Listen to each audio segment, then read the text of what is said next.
Welcome everyone, Christine here with a discussion about Legendary Lord reworks and the priority list from my personal perspective on the subject. Now there is going to be a clear differentiation between races and Legendary Lords, because you might have races that are very good, but their Legendary Lords could certainly use an overhaul. So keep in mind that particular aspect. Of course, there is going to be a link between certain races, in particular races that have few Legendary Lords versus races that have a lot of Legendary Lords available. So starting with the Beastmen, I would say the Beastmen are in a critical state with regards to their Legendary Lords. With the exception of Taurox, all the other Legendary Lords kind of play the same. Sure, they might have different starting positions, but that is not enough. They don't have unique mechanics available to them. The only one who has those mechanics available to them is Taurox. And effectively, with the Beastmen, it is essentially a situation where you have Taurox, who is much better to play than everyone else combined, and then yes, you have Khazrak, you have Malagor, you have Mogr, and they are a letdown compared to him. So I do think that you need to have a better situation with regards to the Legendary Lords of the Beastmen to give people a reason to actually bother with the other Legendary Lords of the race. In fact, the Beastmen race pack is not even worth purchasing. It is much better to purchase Taurox's DLC, because you get access to the Regiment's Renown, you get access to him, you get access to the race. Sure, you don't have access to all the Legendary Lords, you need the Beastmen race pack, but honestly, the Beastmen race pack is just not worth a purchase. Then we have Bretonnia. It is an interesting thing to think about with regards to Bretonnia, because on one hand, you have a clear differentiation between the Legendary Lords over there, be it Rapans, Alberic, Luin Leoncoeur, but their particular campaigns are not necessarily all that great. So I think like Bretonnia is nowhere near the same level as, say, the Beastmen, but they certainly are in a situation where their Legendary Lords do need certain improvements, in particular like poor Alberic. They tried to make it more interesting by putting him in Illustria, but it just doesn't end up working as an interesting campaign for him. Could be better, to be certain. Then we have the Chaos Dwarves. Now, Chaos Dwarves, I would say, are a low priority in terms of their Legendary Lords. Because yes, while ultimately all of them will end up confederating all the others, that is guaranteed, when you look at their campaigns, be it the Northern Darklands, the Southern Darklands, or Cathay, you do have very clear differences with regards to their campaigns. That said, Zaytan could certainly need an update to his campaign or his starting situation over there in his campaign. But even then, while Zaytan doesn't work well in the early game, and the meta of Warhammer 3 is certainly focused on the early game, that's how the game is designed right now. Obviously, things could be changed in that respect, but still, even with Zaytan, you do have a very different playstyle, and not necessarily a horrible one, just a horrible start. That would be my perspective. But if you endure that, and you play long-term with Zaytan, you end up having a really great campaign, because he actually has a lot of long-term potential in a way that Astrogoth and Drazov just don't. At least in terms of the labor force. Drazov has an easier time with armaments. Zaytan has a better time with regards to the labor situation. Then we have Yuri, Daniel, the Demon Prince. Yeah, absolutely in a critical stage. Daniel is not a great campaign. It never has been a great campaign. And it's always been a disappointment for myself and quite a lot of other people. Going from playing the tutorial to trying to play Daniel in Realms of Chaos even, let alone Immortal Empires, and just discovering he is a steaming pile of crap. That is certainly an improvement that needs to be brought forward with regards to him. Then we have the Dark Elves. I think someone put it the best with regards to the Dark Elves. So you have Morathi, you have Malekith, they're the baseline lords, right? Morathi does have some uniqueness associated to her, but then you consider like Malice Darkblade or Helebron, the paid DLC Legendary Lords. Their particular mechanics aren't great, and the way someone put it is, the way they handled both Helebron and Malice Darkblade, they were developing them before Creative Assembly really figured out to make things really interesting back in Warhammer 2. So, with regards to the Dark Elves, as a race, they're good, but one of the significant downsides is their Legendary Lords are not really that interesting or not really that different to play, and whatever unique mechanics they have don't feel all that special, which sounds weird, I know, because on paper you do have a lot of uniqueness, but in practice it doesn't end up working like that. Then we have the Dwarves. It is an interesting thing to think about the Dwarves. I think, realistically, I should probably put them on some level at the lowest level. Like, if I'm thinking of Grumbrindle, if I'm thinking of Malachi, if I'm thinking of Ungrim, they do have very different campaigns. They do have a bunch of uniqueness to them. And even Thorgrim has a bunch of uniqueness to him. They play differently. They have different goals in the short term. Sure, long term, same situation as the Cast Dwarves. But you know what? I think when you consider Fork and Belagard, those guys do certainly need an update. Quite a significant update with regards to their campaigns. Then you have Cafe. Like, what differentiation between the campaigns? Yes, Yanbo has more mechanics, but it's not like his campaign is necessarily that different. He just has the added benefit of dealing with Lustria, which is, quite frankly, a terrible situation to be dealing with in a campaign. So, like, Lustria is not great. Yes, it adds more diversity. His campaign is overall the most interesting one. But Cafe in itself, as a race, is not in a great position. And one of the reasons is, like, you play Yanbo, you play Xiao Ming, you play Miao Ying. The Cafe situation itself ends up playing very, very similarly. What happens in Cafe? Yanbo just has that extra benefit that he does have more early on to deal with, but it's not really that much of a differentiation. Then we have Greenskins. So, on one hand, I think Azag and Grimgor are in a pretty good spot. We also know that Warzag is going to get a benefit with the next DLC. They're changing his campaign up. They're changing the Savage Orc situation. And I am going to take that particular aspect into account.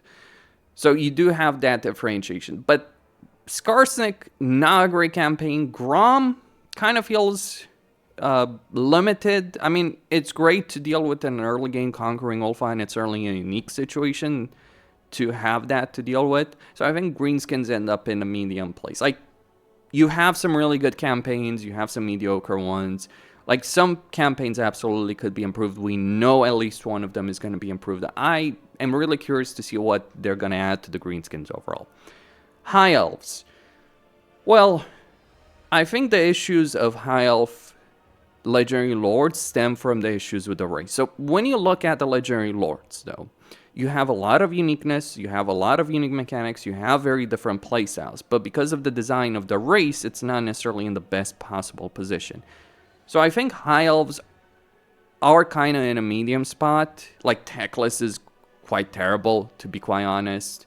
Alariel's mechanic, it's kind of bugged. You know, some other issues that do create a more limited playstyle. Not quite as bad as, Bretonnia or the others, but not as good, from my point of view, as the Cast Dwarves or the regular Dwarves. Skarbrand. Khorne. Let's talk about this. So, I don't know how to rate this. Like, it's very difficult. We know Khorne is going to get a rework. Skarbrand fits his purpose thematically. I'm going to put it on the lowest level, but with the caveat, it does depend a lot on what Creative Assembly does do or doesn't do going forward with the DLC. I do think Khorne is not a really great race to play in a lot of ways, but that's more so the issues of the race as opposed to the issues of Skarbrand. Skarbrand, like, this is a thing to understand. Skarbrand as a Legendary Lord is fantastic. Khorne as a race is pathetic. There is a clear difference. So I think it depends on what Creative Assembly does decide to do to make the race better. Then we have Kislev. Yeah, I'm not going to joke around. Kislev is in the critical priority level over there. Let me put it like this. The paid DLC campaign is not good. Ostankia just doesn't have a good campaign. Catherine, Castalton, awful campaigns. The only reasonable campaign is Boris Ursus, and even then he still has a lot of issues to deal with in the course of that campaign, but still it's in a much better spot compared to the other three. So yeah, Kislev absolutely does need a better situation. And by the way, gonna put the highest priority ones on the left and the lower priority ones on the right from my perspective. Over there. So yeah, Kislev absolutely needs it. Beastmen, I would say Kislev Legendary Lords have bigger issues than the Beastmen. Moving on to the Lizardmen. It's really hard with regards to Lizardmen. Like, on one hand, with the Lizardmen, you have genuinely one of the best campaign mechanics with regards to Oxyatel's campaign mechanic, despite the low performance you do get when playing it on the campaign map, something to keep in mind. You do have Tenuin's Eternal War against the Skaven, but then you have, Gorak, Tic-Tac-Toe, Mazdamundi. I mean, Gorak is fine, but Tic-Tac-Toe, Mazdamundi, and even Croc are not really that great. So I think, Lizardmen as a race are certainly a much higher priority to fix. The problem is not necessarily with their Legendary Lords quite as much from my perspective. With a major exception of Mazdamundi. Out of all the Legendary Lords of the Lizardmen that I think need a rework, I would absolutely put Mazdamundi in a critical spot. But not necessarily the other ones. I think, with Tenuin, you have the issue that it kind of breaks the AI. But he does have diverse mechanics, undeniably so. It's more of an issue with the race itself. Norska, yes, there's going to be a lot of campaigns in a critical spot. But then again, I think the issue with Norska is not necessarily their Legendary Lords, it's the entire freaking race, really. But still, I would say Norska still merit a high level on this particular list. Then we have, because Trog and Wulfric, they do have differences between each other, but they're still close enough to each other. To be fair, though, it's really hard to divorce the Norska Legendary Lords from the inherent issues of the race, because they don't have a differentiation over there necessarily as Legendary Lords, and I think that should be a thing in their campaigns. Nurgle. Interesting enough, I think Nurgle absolutely has some issues as a race, but they're in a much better spot than they were before. And whatever issues exist with the race, the Legendary Lords do play differently. Kugaf, Epidemius, and Tamarkon do play very, very differently. I think Epidemius is just not necessarily a great campaign in general, but Kugaf with his Mega Plagues, Tamarkon with his Chieftains, really interesting mechanics over there. So yeah, I think Nurgle is in a pretty solid spot. Ogres! In theory, Greases and Scrags should play very differently. In practice, Ogres are just an awful race. And again, not enough differentiation between the two of them, which should be happening still. Skaven, yeah, lowest level. It's really hard to argue against this. The issues of the Skaven, with their Legendary Lords, it's a terrain issue. It's not the mechanics of those Legendary Lords necessarily. But it's really hard to say that the Skaven need a Legendary Lord rework. They don't. Absolutely not. They have some of the best Legendary Lord grouping in the game. Very diverse, very different playstyles, very different campaigns. The one issue with the Skaven, in particular with Claw and Hellpit, is the terrain there. That doesn't just affect them, by the way. It affects many other campaigns. But yeah, I think Skaven do have a great diversity in terms of their campaigns. Snitch, Tretch, Queek, Skrulk, they all play very, very differently as far as Legendary Lords go in a campaign. Slaanesh. So again, with Khorne, I think the issue with Nakari is coming down through from the perspective of Nakari, again, really good Legendary Lord in quite a few ways, really scary on the battlefield, but Slaanesh just has issues as race. So assuming that Creative Assembly does improve the issues of Slaanesh in the next DLC, I think Nakari is fine in quite a few ways. But yeah, it's really hard to argue otherwise. Empire. Where would I put the Empire? Jeez, this is going to be a tricky one. Because on one hand, You have some of the best campaigns in the game and very diverse campaigns. Karl Franz, Elspeth, and Gelt play very, very differently and very well, each of them on the campaign map. And the Empire is a really good race. On the other hand, you have Volkmark and Marcus Wolfhard. So I'm going to put them on a lower level. I think that Volkmar and Marcus Wolfhard do have bigger issues than even Fork and Belagar. So they are on a low level, but those two campaigns in particular do need certain improvements. Tomb Kings, critical level, like not even discussion. All the freaking campaigns, with the exception of Archon and only to some extent, are just freaking awful. It's a combination of race mechanics, but also the Legendary Lords themselves as well in that. Katep's campaign is awful, Kalida's campaign is not great, Cetra's campaign is not great. Like, all of them need to feel different, because basically right now with the Tomb Kings, it's kind of the same situation as with the Beastmen.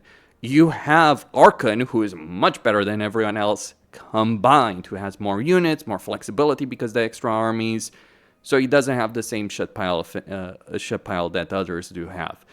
It isn't a great situation. In fact, looking at the Tomb Kings, the mechanics that they have as a race make perfect sense for Archon. They do not make sense at all for Katep having to conquer Cetra in order to win his campaign. Tzeentch, jeez, where the fuck do I put Tzeentch? Yeah, critical level. Kairos is not great. The Changeling is an awful campaign. Not much more to be said. This is not even a question of the race itself or the terrain that they start with. Like, the Changeling starts in Empire. That's a very interesting starting position. For Kairos, yes, it's a different situation. But the mechanics that they actually have as the Legendary Lords are not great. Like, I can say a lot about Skarbrand and Khorne, but I look at Kairos, I look at the Changeling, just two very awful campaigns. And you can't just blame it on the racial mechanics. It is an issue with them as Legendary Lords. Vampire Coast. Jeez. How do you rate this? On one hand, you have one of the most awful races in the game. On the flip side, you do have a decent amount of diversity, but supposedly between the campaigns, but it just doesn't work out. So I'm going to put them on a high level. Not as much, because you do have different campaigns that do play differently, at least to the Vampire Coast, which is not something you can say about the Cafeans, for instance. But still. Yeah, I think Vampire Coast does need improvements overall across the board as a race with their Legendary Lords. Vampire Counts. Well, Vlad and Isabella basically are the same campaign. And Kemmler is close enough to them that he's kind of playing their campaign just from a different angle. Like, theoretically you have a lot of diversity, but practically it's basically Vlad, Isabella, and Kemmler are carrying the game with regards to Vampire Counts. I think, like, just as a race, I think the issue with Vampire Counts, they do need different mechanics for their Legendary Lords. On the flip side, they have some really good campaigns as is. They have some really awful campaigns as well. But I think the bigger issue with the Vampire Counts is more of an issue with regards to the race in itself and the lack of updates for that race, though they're in a pretty solid spot. Warriors of Chaos, lowest level. Like, there's many things the Warriors of Chaos do. They break the game. They trivialize a lot of mechanics in the game as a race. But there is clearly a differentiation between the Legendary Lords. They have different campaigns. They do have different playstyles. They have different objectives. They have different ways of accomplishing those objectives. Whatever issues are coming from the Warriors of Chaos, it's not an issue with the Legendary Lords. It's an issue with the race, from my point of view. Then we have Wood Elves. Again, same situation. Wood Elves do... Like, Orion is ridiculous and freaking broken, but the Wood Elves do have different playstyles, like Durfu's Wallbreaker and ability confederating everyone else, the Sisters of their flying cruise missile units, Drycut with her malevolent tree cannon, and Orion with his endless wars, and the ability to use the Underway or the Roots system much better than anyone else. I don't think the problem with the Wood Elves is necessarily the diversity of the Legendary Lords. I do think Orion does need to play differently, but, you know, if we're just judging Wood Elves, like, even Orion has his own unique campaign. The problems with the Wood Elves are problems with the race, not necessarily problems with their Legendary Lords. So this is where I stand with regards to the various races of Warhammer 3. at the moment in terms of their legendary lords and the priority I would assign to them in terms of rework. So you have Tzeentch, you have Kislev, you have Daniel, you have Beastmen, Tomb Kings, Cafe, and Dark Elves at the top, and then everyone else behind that. Some people could argue on that, some people say, vampire counts might need to be a bit higher priority. In fact, you know what, I would even agree with that. Like, I think Gorst and Manfred don't have good campaigns right now. I really don't think so. So, maybe switch that around, put them on a high level. But yeah, that would be the way I would do things at the moment. And hopefully they do fix the ogres with the next DLC and make Greases and Scrag actually interesting to play. I don't want to see a situation when the next DLC comes out where we get the Man-Eater campaign and that's just much better than either Scrag or Greases, and you have no reason to play Scrag or Greases. I think both Scrag and Greases do need substantive improvements at the moment. Costin signing out.